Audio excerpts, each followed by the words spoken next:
हाय दोस्तों।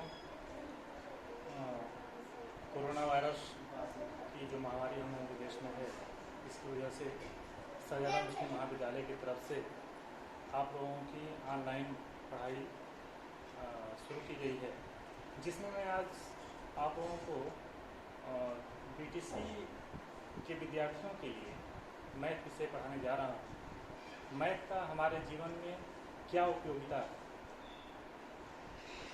कौन कौन से साइंटिस्ट हुए जिनके नाम पर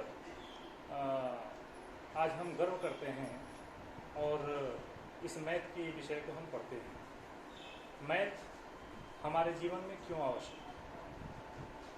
हम जानते हैं कि किसी भी चीज़ की गणना करने के लिए, किसी भी चीज़ का अनुमान लगाने के लिए, किसी के विषय में भविष्यवाणी करने के लिए आज हम लोग जिस तकनीकी का उपयोग करते हैं वह मात्र एक गणित ही है, जिसके माध्यम से हम सटीक निर्णय करते हैं। आज बीटीसी के विद्यार्थियों के लिए मैं बताने जा रहा हूँ कि गणित में वो कौन कौन से दार्शनिक हुए, कौन कौन से साइंटिस्ट हुए जिन्होंने आज इस गणित को सर्वोच्च ऊंचाई तक पहुँचाया और आज उसके विषय में भविष्यवाणी किया है। तो सबसे पहले मैं बताने जा रहा हूँ, इधर बोर्ड पे आप लोग देखिए,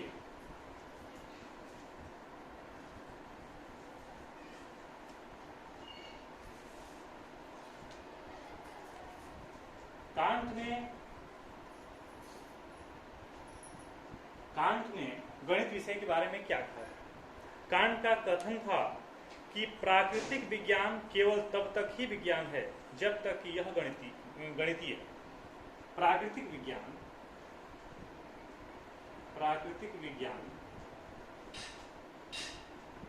तब तक ही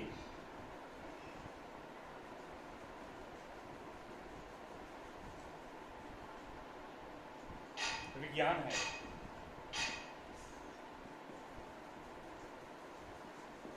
जब तक कि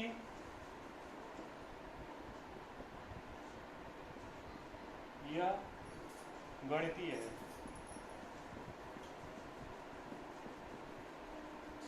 यहां केवल जोड़ दी, प्राकृतिक विज्ञान केवल तब तक ही विज्ञान है जब तक कि यह गणितिक है। मतलब कि प्राकृतिक विज्ञान को मूर्त रूप किसने दिया? तो इस गणित ने दिया। और कोई भी विज्ञान हो अभी हाँ अमूर्त रूप में होती है। जैसे कि मान लीजिए हम सोचते हैं कि कल क्या होने वाला है, कल कौन सा ग्रह किस स्थिति में जाने वाला है। जब हम सटीक ग्रहों की स्थिति का पता लगाएंगे, गणितीय माध्यम से उसका अनुकलन करेंगे, उसका गणित सिद्ध करेंगे, तब जाकर के पता चलेगा कि किस सटीक समय पे कौन सा ग्रह जाएगा। तो जो हम कल की भविष्यवाणी किए वह गणित के माध्यम से भविष्यवाणी किए। इसलिए कांट ने कहा था कि प्राकृतिक विज्ञान केवल तब तक ही विज्ञान है जब तक कि यह गणित है। जब गणित नहीं रहेगा तो हम पता नहीं कर पाएंगे कि वास्तव में वह विज्ञान है कि नहीं है। जैसे कि मैं बता दूं कि अगर ये पेन है तो पेन जो बना है किससे बना है, कौन सा मटेरियल बना है, किस मटेरियल को किस मटेरियल में किस अनुपात में मिलाएंगे तो क्या बनेगा। यह जो सटीक इसका परसेंटेज इसमें मिला हुआ है, सटीक जो इसके बारे में बताया जा रहा है और उस पर हम खरे उतर जाते हैं तो हम कह देते हैं कि जो अमूर्त रूप था कि हमें पेन बनानी है, उसको मूर्त रूप इस गणित ने दिया है। इसीलिए कांट ने कहा था कि प्राकृतिक विज्ञान केवल तब तक ही विज्ञान है जब तक यह गणितीय है। अर्थात विज्ञान एक ऐसा माध्यम है जिसे सत्यता की कसौटी पर कसा जा सके, जो गणितीय विधि से ही संभव है। अब लॉक ने क्या कहा था? लॉक कहते हैं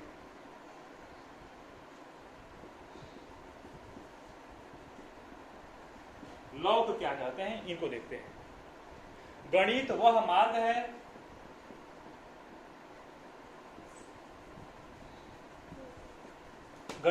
मार्ग है जिसके द्वारा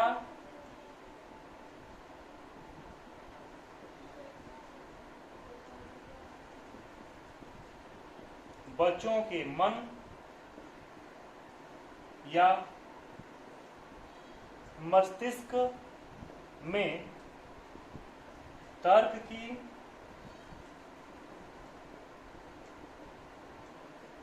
आदत स्थापित होती है।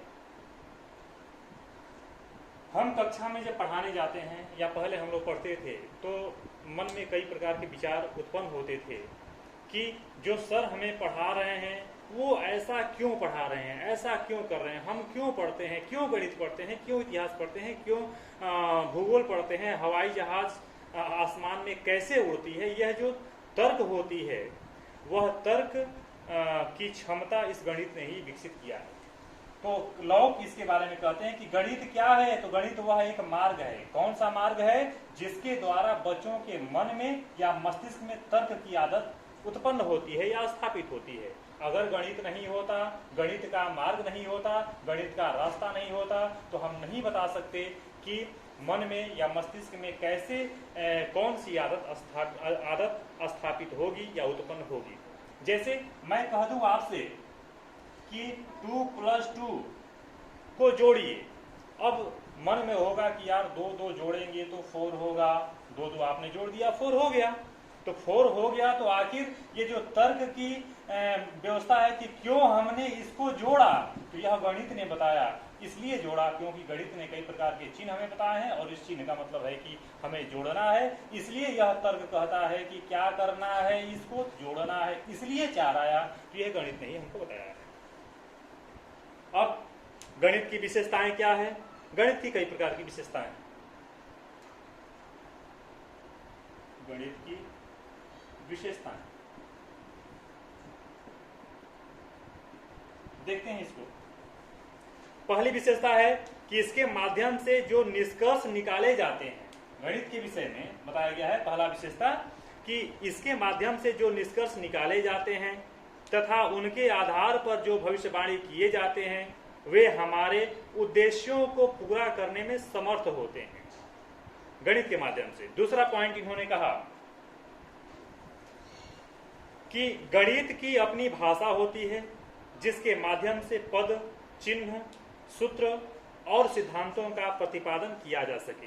गणित एक भाषा है। जैसे हम हिंदी पढ़ते हैं, हिंदी समझते हैं, दूसरा हिंदी समझता है, हम बोलते हैं, या अगर हम इंग्लिश बोलते हैं, आप इंग्लिश समझते हैं, आप इंग्लिश बोलते हैं, मैं समझता हूं, तो ये हम लोगों के लिए भाषा हो गई।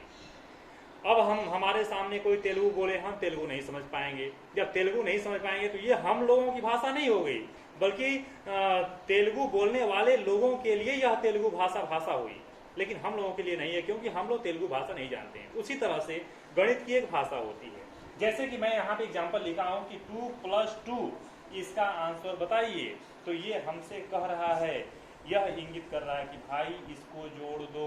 मैंने इसको जोड़ दिया तो ये 4 हो गया। जब ये जो बोर्ड पे लिखा गया था तो ये हमसे नहीं कहा कि आओ भाई मुझे जोड़ो, मुझे जोड़ो, मुझे जोड़ो, बल्कि यह मन ही मन इस संकेत के माध्यम से ये बोल रहा है कि मुझे जोड़ दो, और हमने इस भाषा को समझ लिया तो इसको जोड़ दिया। इस तरह से गणित एक भाषा हो गई।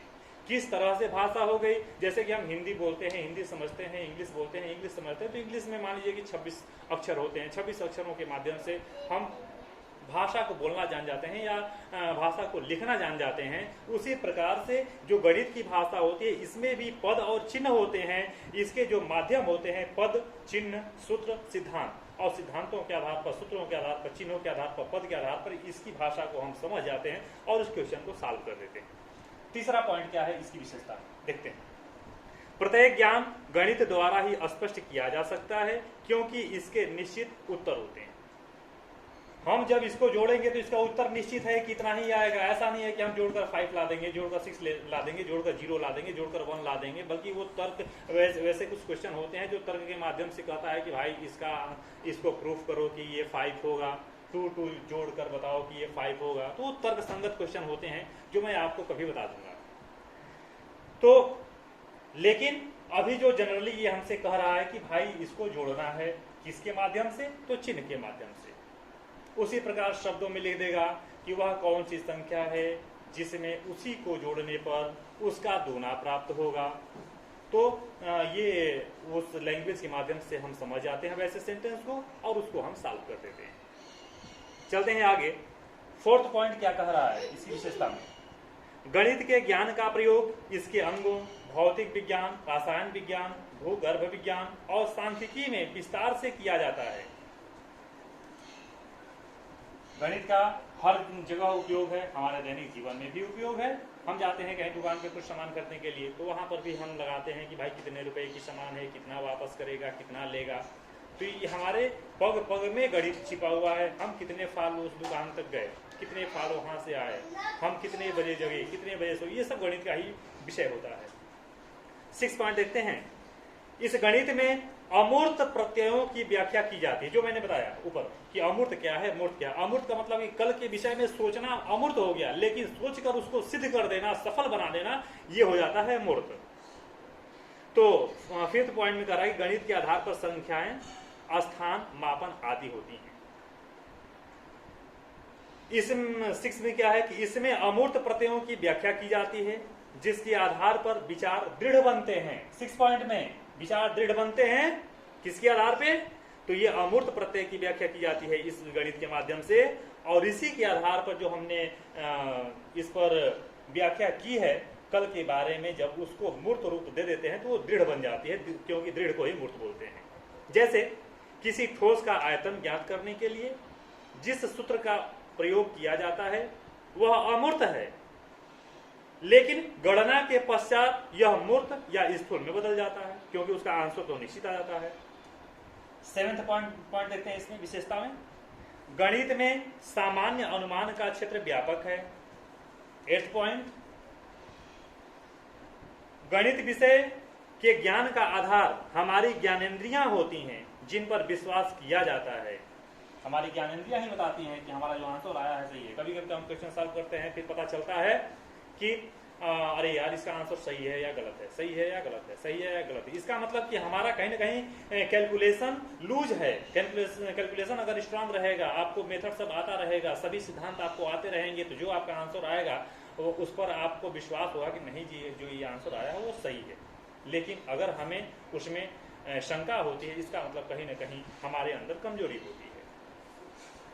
तो 9th पॉइंट क्या कर रहा है? गणित का ज्ञान ठीक, स्पष्ट, तार्किक तथा क्रमबद्ध रूप में होता है। 10th पॉइंट क्या कर रहा है?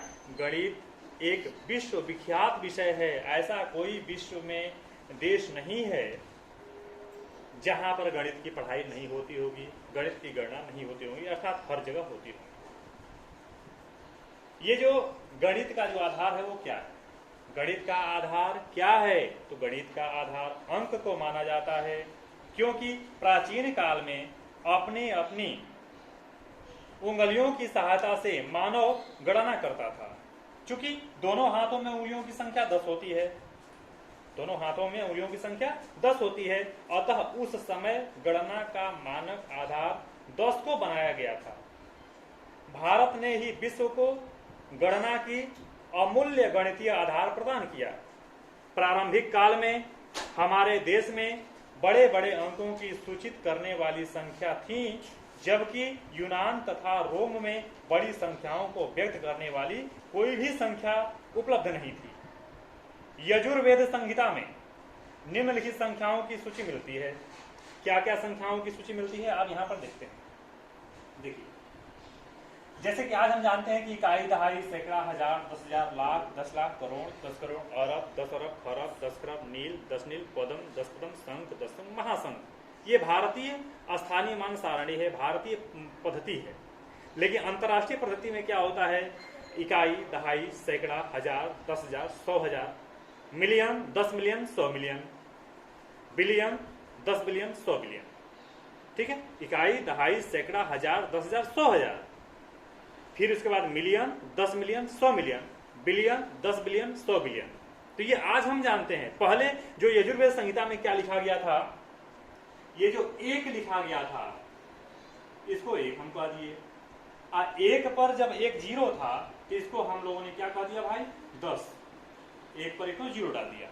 फिर शत, शत किसे कहते हैं भाई? तो एक पे 2 जीरो लगा दिए तो इसको शत कह दिए। यजुर्वेद संहिता के अनुसार बता रहा हूं। तो फिर सहस्त्र, सहस्त्र मतलब होता है 1000। अब देखिए यहां पर 1000 हो गया सहस्त्र। उसके बाद आता है आयुत।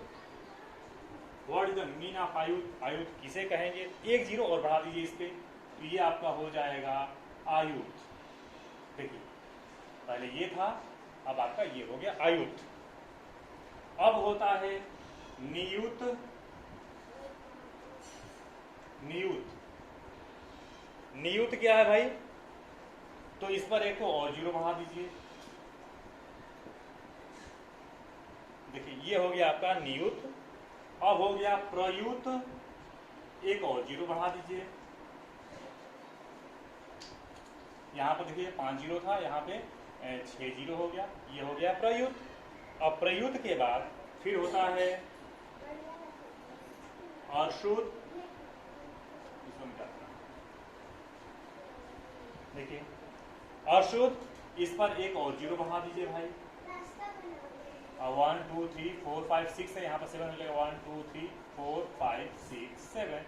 देखिए यहाँ पर कॉमा लगा दे रहा हूँ। निशुद्ध हो गया। फिर बाद में आता है न्यशुद्ध। न्यशुद्ध हो गया, बस एक और जीरो बढ़ा दीजिए। देखिए न्यशुद्ध हो गया। फिर बाद में आता है समुद्र, एक और जीरो बढ़ा देंगे।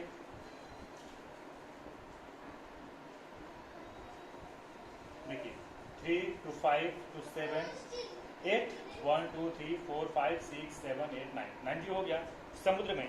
फिर हो गया मध्य। मध्य, मध्य में एक और जीरो बढ़ा देंगे। देखिए 1 2 3 4 5 6 7 8 9 10 मध्य हो गया। फिर बाद में हो गया अंत। अंत में एक जीरो 1 2 3 4 5 6 7 8 9 10 11 अंत हो गया। फिर हो गया परार्ध। परार्ध 1 2 3 4 5 6 7 8 9 10 11 12 1 2 3 4 5 6 7 8 9 10 11 12 1 2 3 4 5 6 7 8 9 10 11 1 2 3 4 5 6 7 8 9 10 ऐसी जो है एक एक जीरो बढ़ता चला। ये आपके यजुर्वेद संहिता में ऐसी सूची मिलती है। और मैं बता दूं आपको कि जो गुणोत्तर में होती थी, 10 की गुणज में जो होती थी, उसको हम क्या क्या कहते थे? तो 10 के गुणों में जो जिन्हें हम व्यक्त किया करते थे पहले, जो यजुर्वेद संहिता में जो बताई गई है, तो 10 गुणे 10 इसको जो है हम कह देते थे शत। ठीक, फिर होता था 10 गुणे शत, ये हो गया सहस्त्र। बात समझिए। फिर बाद में होता है 10 गुणे सहस्त्र। 10 गुणे सहस्त्र। अब बताइए सहस्त्र में 10 का गुणा करेंगे, सहस्त्र ये है, 10 का गुणा करें तो आयुत बन जाएगा। अब ये हो जाएगा आयुत। या इसको 10 सहस्त्र भी कह सकते थे। 10 सहस्त्र, 10 सहस्त्र कर सकते थे कि 10 गुणे 10 सहस्त्र, 10 गुणे 10 सहस्त्र, 10 गुणे 10 सहस्त्र का मतलब शत सहस्त्र। अब बताइए 10 सहस्त्र, 10 सहस्त्र में जब एक जीरो बढ़ाएंगे तो ये नियुत बन जाएगा, तो इसी का तो नाम नियुत था। देखिए ऐसे जो है बन गया। अब मैं बता दूं आपको कि भारतवर्ष के अंदर विकसित गणित के विचारों को विदेशी व्यापारी समय समय पर अपने देशों में ले गए, भारत से ही ले गए और उनका उपयोग करना प्रारंभ कर दिया, और धीरे धीरे उन विचारों का श्रेय अपने देश को ही देने लगे कि हमने गणित का विकास किया है। लेकिन मैं बता दूं कि सबसे पहले जो गणित का विकास हुआ था ये भारत देश में ही हुआ था, भारत से ही वे अपने देश में ले गए थे। अब कई प्रकार के दार्शनिक, कई प्रकार के मैथमेटिशियन हमारे देश में हुए, और हमारे देश में होने के बाद, हमारे देश में होने के बाद, देखिए नीचे वाला दिख नहीं रहा है, देखिए ये है परार्ध, ठीक है।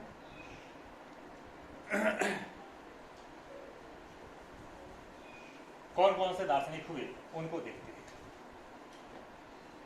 तो दार्शनिक, बहुत दार्शनिक हुए, लेकिन कुछ मुख्य दार्शनिकों को मैं लिखने जा रहा हूं। जैसे हुए आर्यभट्ट,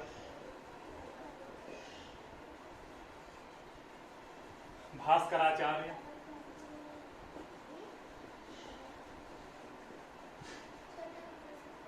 भास्कराचार्य।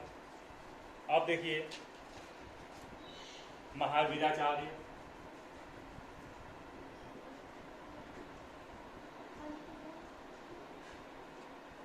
श्रीधराचार्य,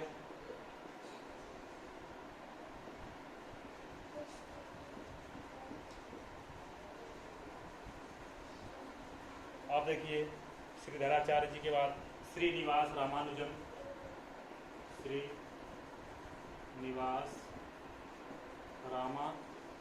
रामानुजम,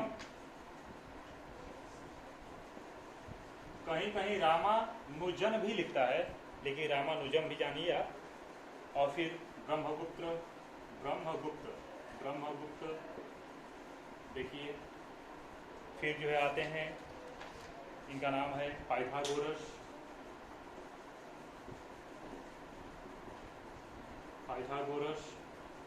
नेक्स्ट में आते हैं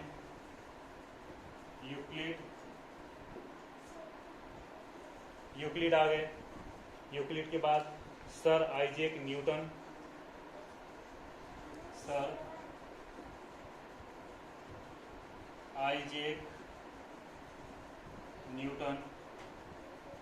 टेंथ आर्किमिडीज,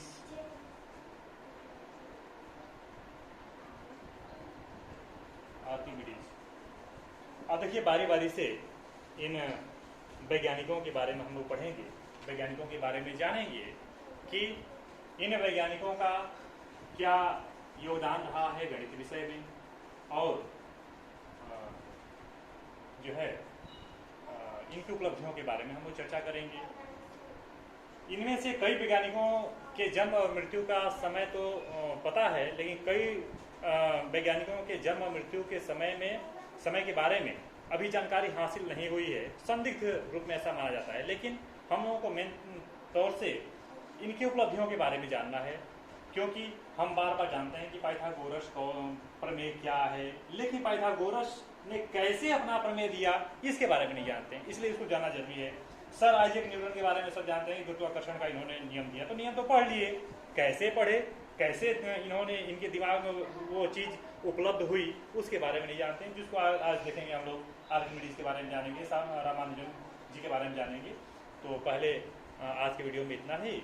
अगले वीडियो में मैं आप लोगों को इन वैज्ञानिकों के बारे में विधिवत ब्यौरा दे दूंगा। ठीक है, थैंक यू।